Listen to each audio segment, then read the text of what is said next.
At the far end of Florida, where the mangroves range like canals, and the alligator eats and sunbathes with his pals, lives a creature named Larry, the last of his kind.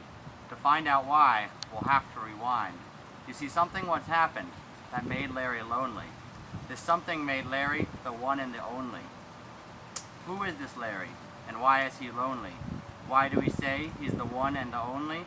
If you'd like to know, you may only ask one, and Larry is the one you must ask. But it won't be easy, and it won't be quick. As a matter of fact, it may make you sick.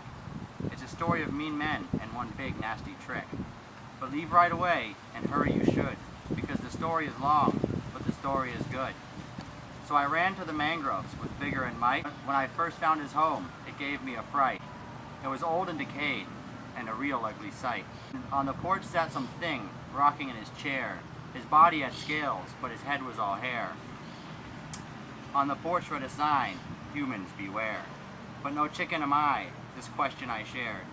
"My good Sir Larry, would you like some fish? If you tell me a story, I'll cook you a dish." He stood up and stepped forward with one big, loud squish. "I'm a Gladesman, good sir, I cannot refuse fish." On his face was a smile. He seemed jolly and nice. "I'm coming on in, I hope you like rice." So he got to the talking, and I to the cooking. Once he started his story, he was less jolly looking. His smile faded, his voice sounded so weak and so sad. In his voice there was anger, but he did not want to be mad.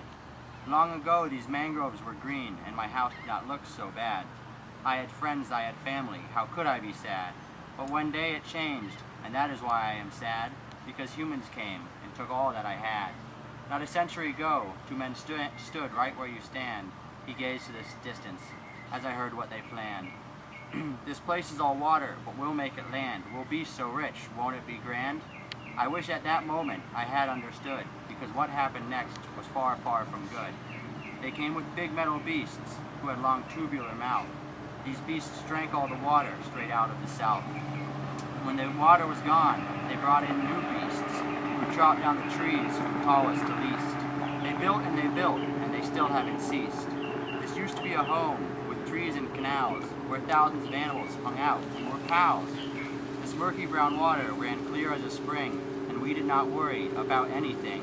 But as the water receded, so did the birds. The fish had to die for the farms. And these farms brought many things, like pesticides, and these nasty things invaded our tides. As these things changed the water, new plants would grow. All the plants are gone that I used to know.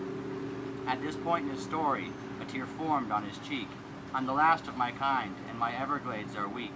Half the ecosystem is gone, and the future is bleak. If the mangroves are not restored and the water returned, all that is left of this place will be the story you've learned. History it will be, and history fades, and as its history fades, so will these glades. It was then that I asked, with hope in my voice, "Why don't you restore them? Why is that not a choice?" In his answer I heard, and quickly understood, "I'm the last of my kind, it would do us no good.